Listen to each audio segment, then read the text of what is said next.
Welcome back. So, Nicholas, what's been going on in the market as of late? Huh? What's been going on in the market as of late?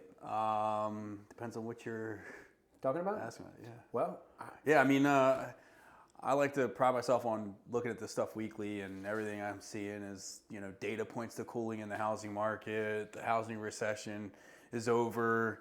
Is the housing market heading towards a soft landing? And it's all speaking in generalities, right? Like real estate's super hyper local.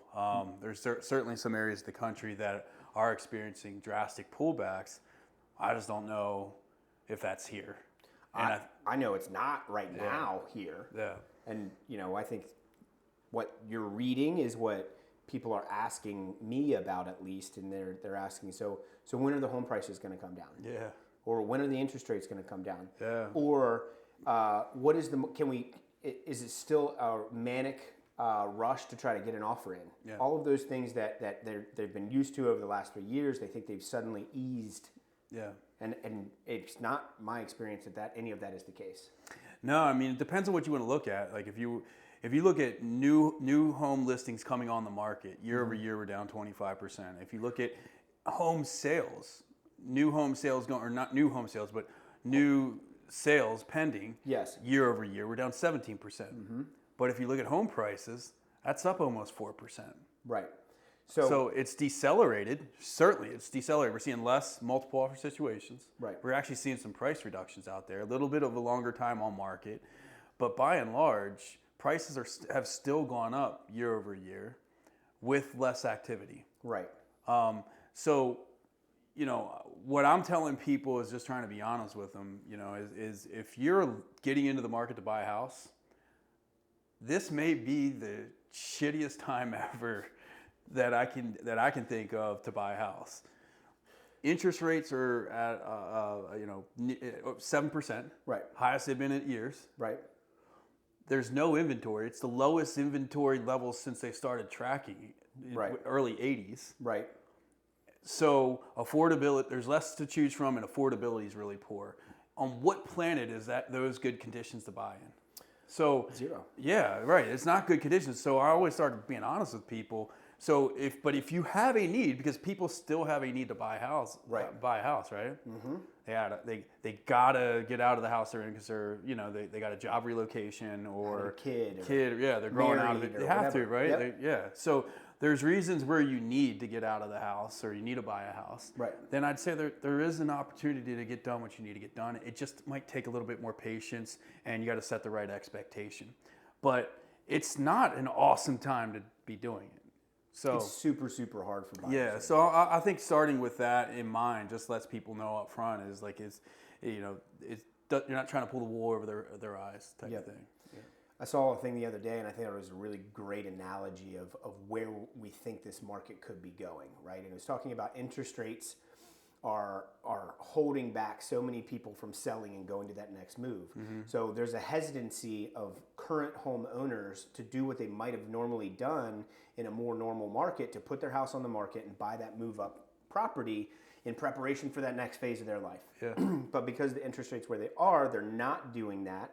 And we still have that group you just talked about that all have a need, and because inventory is low, because people don't want to sell, and we have this still pretty large group of people that have a need, they're just scooping up all the inventory super fast. We have almost no inventory, as you said. That's the problem, yeah. And additionally, we have another subset of buyers that don't have a need but a want, that are just waiting for the interest rates to tick down. The phrase I'm coining is shadow demand. Yes. Back in 2008, the term was shadow inventory, which was foreclosures and short sales that banks had on their books that they hadn't released yet because they didn't want to absolutely obliterate housing values. Right. It was called shadow inventory. Right. I think there's shadow demand. I think there's people that want to get into the market, 100%, but they're waiting. Yep. And for everybody that's rooting on, that's on the sideline rooting on lower interest rates, I understand, and I am too. But what might happen is it would actually, if interest rates go down too fast, too much too fast, that shadow demand is going to get into the market. They're going to see that as an opportunity. And we don't have the inventory. So what's going to happen to prices? That's going to shoot right back up. It might create a shit show. I mean, honestly, if given the current market conditions and we had an influx of buyers that were our shadow buyers, we're going to be right back to 2021. It could be worse. Yeah. It could be the craziest time to be a buyer as far as seeing the escalations, the no inspections, the lack of appraisal. All of that could come back and even worse. Yeah.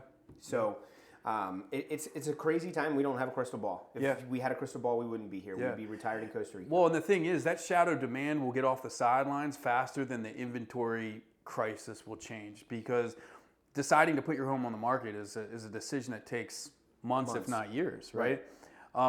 And the cold hard facts of it is that since the early 80s, we trend around 2 to 2.5 million homes for sale in the United States. And right now it's just over 1 million. So we're anywhere around 50%, maybe a little bit more, less than we typically see in a real estate market. So we'd have to double the amount of homes. It's not going to happen overnight. It's not going to happen next month. It's not going to happen next quarter. It's not going to happen next year. Right. And it might take years for that inventory to kind of balance back out. If interest rates go low enough to where buyers are like, I'm getting off that sideline, and that shadow demand gets into the market in full force, that could crush what little headway we make in gaining back some of that inventory. Yeah. So definitely a gray area in the market.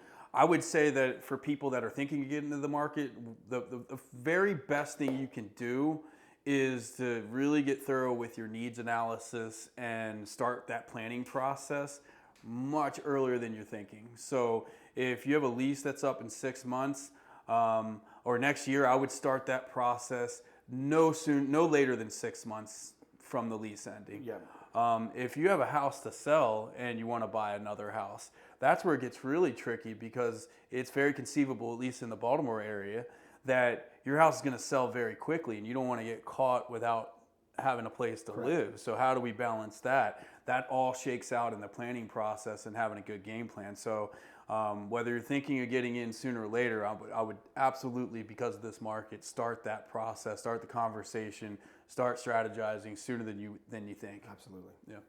Good stuff.